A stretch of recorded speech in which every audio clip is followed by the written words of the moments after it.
I think I just really like to entertain. And I just find great pleasure in it. And to me, a lot of modeling is kind of about entertaining, because you kind of step out of who you are.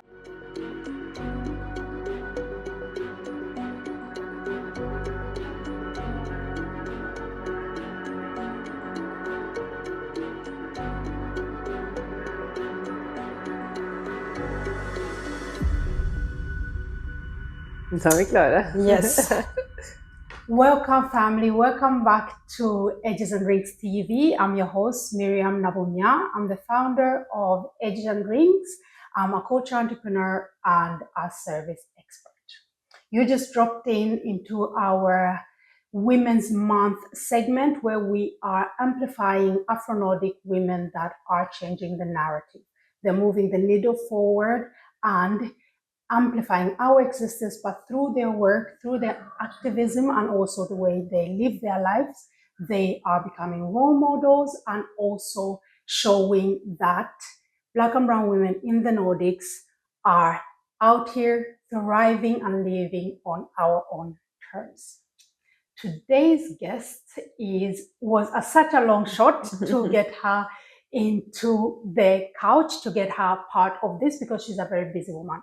She is a supermodel. She is really changing the narrative in the fashion and modeling world. She is an entrepreneur, and she is a child of the diaspora.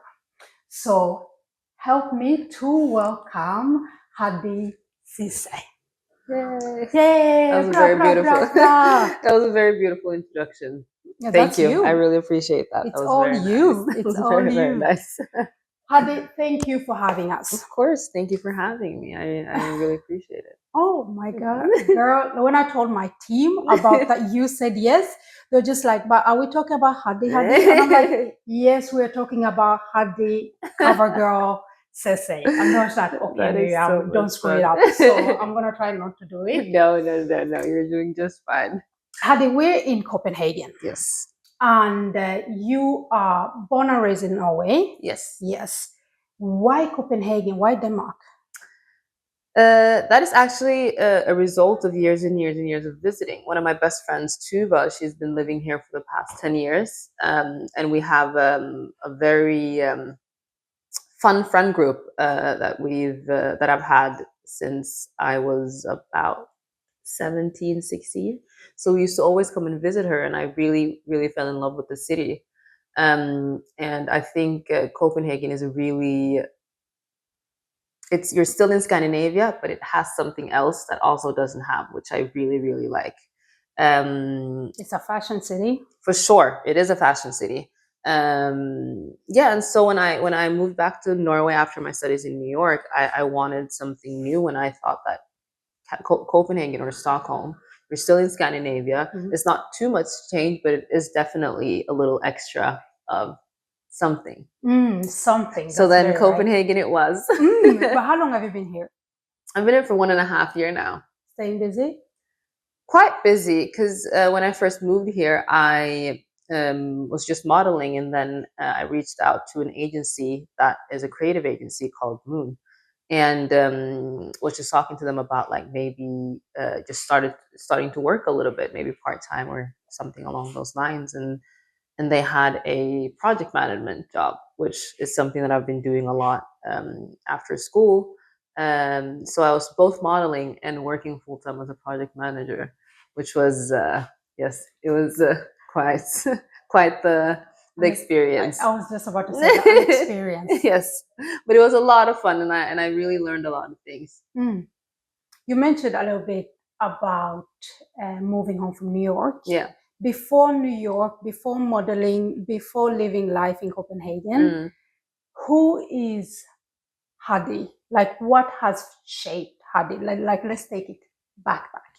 So if I strip myself of all of the titles or whatever one wants to call badges, it, I think achievements, everything. Yeah, yes, all of that. The core of Haddy. I think I am really just a young girl that has grown up in a Senegalese Gambian family that just really love people. I've always had this fascination with people and experiencing people, and you know what the different types of human experiences can bring to, yeah, just like the table. I'm really, I think I'm just like a people's person. Um, yeah, I think all my different experiences from living in the different places in Norway and also moving to New York and just like my family, um, yeah, and the way that I've grown up as an immigrant child in a Scandinavian society. Yeah, I think that's like, if that makes sense. It does make sense. It does make sense. And you say you grew up in a Senegambian family. Yeah. How was your upbringing? My upbringing was quite fun. I have 3 siblings, 2 sisters and 1 brother. And where are you in that? I'm the oldest. Hey, yes, I'm the oldest. So you kind of set the standards for your parents for how it was to have children. Exactly. And how they want to shape their children. Exactly. Okay. I think, yeah, we had a lot of fun. It was filled with a lot of you know, like what's that, like sayings? I don't know how the English word for it, but you know, sayings, like a lot of like sayings and a lot of history and a lot of tradition. It was Isn't also that African culture in general? Yeah, I would say so. So I would say it's like a very typical African upbringing with a mom who loves to dress up, and a dad who was, you know, strict but very loving and very fun. We were very into sports, all of us, because my dad was a very, like, he thought it was very important to stay active and all of that. So so I played handball for all my siblings played handball. My brother played football for most of our upbringing. And it was just, my mom used to love to invite people around. She loved to like entertain. Both my parents loved to entertain. And I think that, again, that's what kind of like has made me into like this people's person that just love having people around. I love, just experiencing people. I love giving people a nice experience. Okay, you mentioned that your mom likes to dress up. Yes. And your parents, as they said, it was important to be active, and they seem like creatives as well. Yeah, for sure. Do they have a background in that as well, or are they just their personality traits or interests? No, my mom is definitely extremely creative. I think my mom is one of the most creative people that I know. She is I would say a designer, not under any house or anything like that, but she's a designer, and she's, since I can remember, she's always sewn dresses and suits and whatever you can imagine for a lot of the women in the Senegalese, Nigerian, Gambian, Ghanaian community, West African community, I guess. And she's just always, my mom has this mind where she can just create everything from nothing. And I love how she is extremely innovative too, which I think is super cool, because I think today it's like, I mean, most of the stuff that is being creative you've seen before, but I think that my mom still has that little, like, you're not afraid to play with new styles and new ways of doing things. It is very fascinating because I still see that in her. Even today, when we go out and she sees something, she was like, okay, we can take this and do it with this and then mix it with this and do that. And it's just, very fascinating and extremely inspiring as well. But do you feel like it's really shaped the individual that you are today? I think so, for sure. And also the choice of profession and drives. I think so, for sure. She's she's an entrepreneur. Like, I think everything that I am today, my mom is definitely a huge. She's definitely had a huge impact on me in that sense. And I mean, she has always loved fashion. I remember, like, we probably have like fashion magazines from the 1990s in our house, the Vogues and the L's and all of that. And what's it called again? It's I think even if you want it or not, your parents will always have a certain impact on you, right? Yeah. When we're younger, we often don't want to admit it. We're like, no, we're definitely No. about I am like my those only person. Yes. I can be exactly Everyone who say I that am. I'm like her, I'm nothing like her. And then you just turn like 25, 26, 27, and you're like, I'm actually the same person. I am just my younger. mother's daughter. It hits you.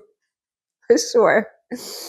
For sure. So yeah, she's definitely impacted me. And I think a lot of the choices that I make and the way that I think is a lot thanks to her.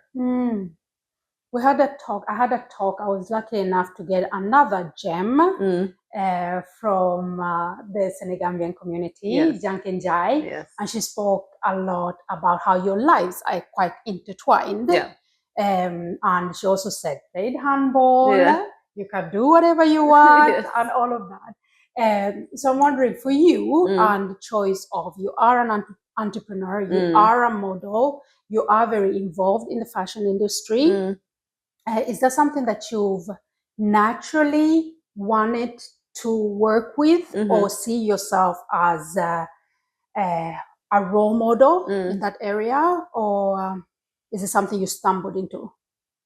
I think it's a bit of both. I think that when I was younger, it was really, really something that I wanted to do, but I don't think I had the self-confidence to do it. Which is sometimes when... Why is that?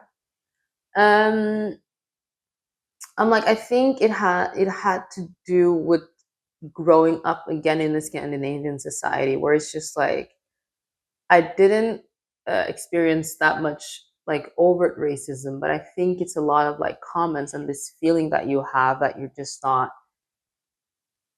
for example, beautiful enough to be a model, you know. And I didn't, at the time, I didn't really see any models that looked like me.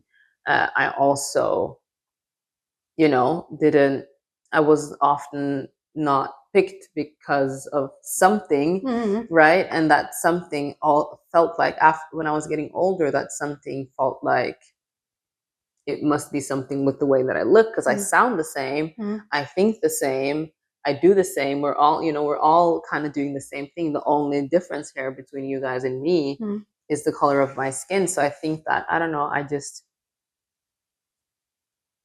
think it's like a combination of a lot of different things. And when I think back at it, I'm like, I'm very happy that I am where I am today. And I think that everything happens for a reason. So I'm always very calm in the sense of that, okay, it didn't happen then, it happened now. There is a reason for that. And I think that with all of the great things that I've been blessed with today, I think that I might not have been ready for it if I've been blessed by it at the time, you know. And especially in the modeling industry, when a lot of it is not even a lot, it is about how you look, right? Of course, I could have gotten sick. Yeah, I could have gotten sick from it. I could, you know, there's so many things. So I think that I needed to go through those experiences to be able to do it in the way that I do it today and think about it in the way that I do today. Because I don't think, I'm not sure, but I don't think it would have went so well if I had all of the achievements that I have today when I was younger. Yeah, for sure. But do you have any memories from like the earliest age you started thinking about? Yes. Okay. I do actually. It's very funny. Okay. Sometimes I get these flashbacks from, I used to love Spice Girls. And they showed Victoria's Secret on the TV every year when that was. That show, man. And Victoria's Secret was just like this. Obviously, it's changed a lot today, but back in the days, it was just like, I don't even know how to describe it. It was like the biggest thing on TV. And I remember like after seeing the show, I would like walk around the living room, and my mom, I don't know what she was thinking at the time. But she must have been thinking, the fruits of my womb. Jesus. That's what she saw. God. This is what you gave me. Exactly. So I think that that's kind of like where it started. And it was just like this, I think it's about like a thing about entertaining again. To bring it back to what I was talking about earlier too with people. Like, I think I just really like to entertain. and I just find great pleasure in it. And to me, a lot of modeling is kind of about entertaining, because you kind of step out of who you are. Because me as a person is not so important when you're on set. It's about like creating.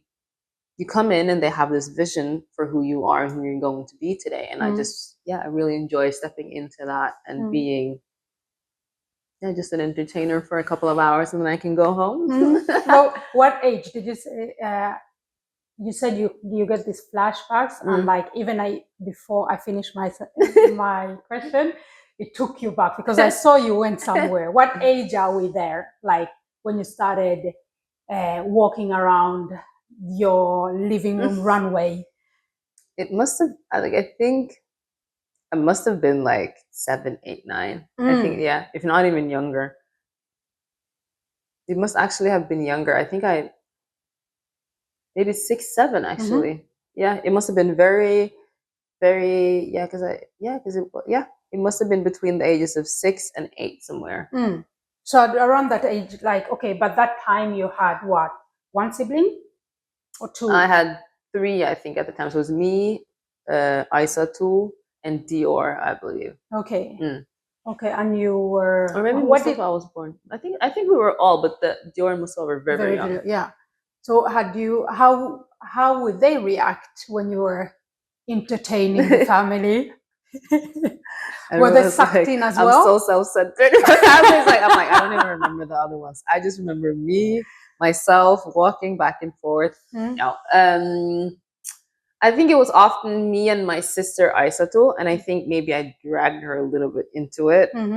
And then Dior she was also very extrovert when she was growing up. So she's a little calmer now as she's gotten older, but she was very, she was definitely an entertainer, and she loved to dance.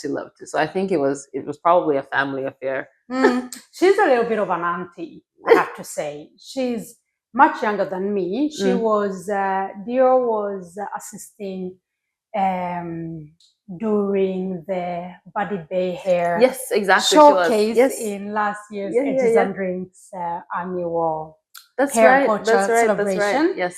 And the thing is, I had observed her online for a while, but didn't know her anything because she strikes me as a private person. Yeah, she is. And then she came there, and from the get-go, she was just like so understanding when we're talking about the production. And I was really like, things are very hectic right now. This is the run sheet, and we have to keep times. And she's like, of course, and we have to help each other in the back. Like if me and Rohe are done, then maybe we can assist somebody else. And I'm like, you think about your show, okay? You'll be all right. But she's like, but we need to support each other. Have you eaten, Miriam? Yeah. And I'm like, sounds very much like Dior. Yeah. And I was like, thank you, Dior. But no, I haven't. She was just like, okay, I'll get you something. And I was like, okay. It's very like it's a very nurturing kind of nature. For sure.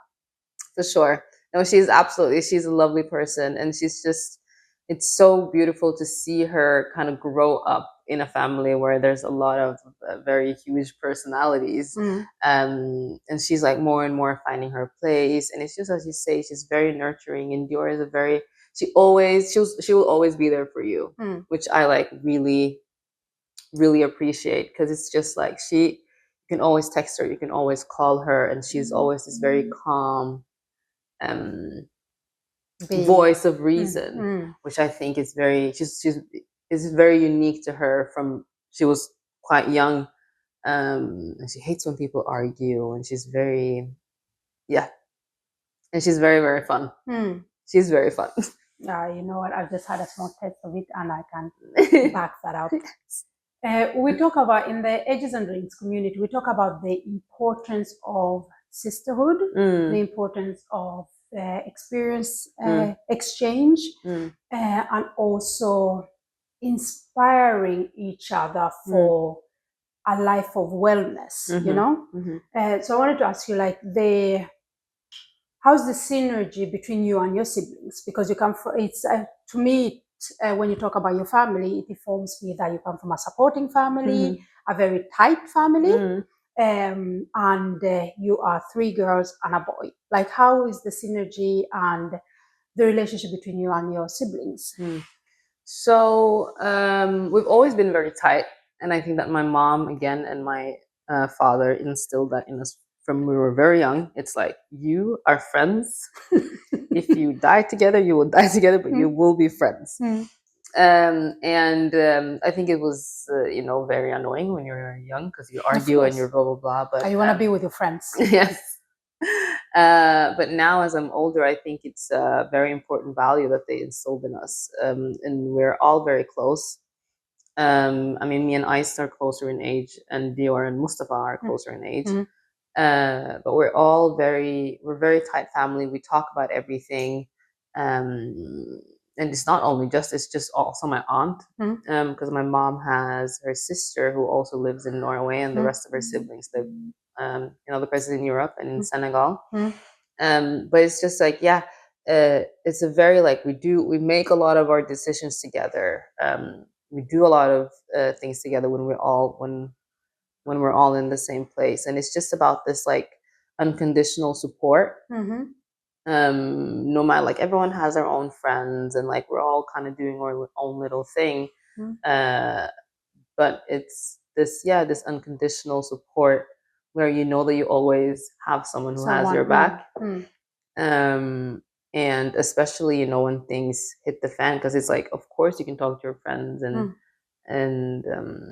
your parents about things, but I think that when you have siblings, it's just it hits different. It really hits different, and I think you can also be very much more honest with your siblings about what's going on in your life, because they kind of just have to accept, and they can't go anywhere. That's the thing, and they also know you, they know the essence of you. There's so much BS that you can't pull through with your siblings.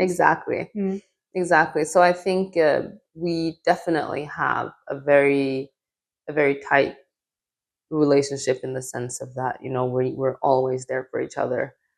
And I think as we've grown older too, it's especially for me as the older sibling, it's very interesting to see how the relationships kind of also change as you grow older, because it's again quite a gap between Aissatou and Dior, and then Mustafa, but just seeing also from them being kind of kids and us being the teenagers or the older siblings, and now it's I feel like we even grow closer the older we get, because it's not that age difference it's not I mean, it is an age gap, but it's not the same as it used to be, and the experience gap more, for sure. And it's just you can talk with them about just different things, and they also suddenly have actual good advice and opinions about things. It's again with Dior, it's so interesting, and Mustafa too,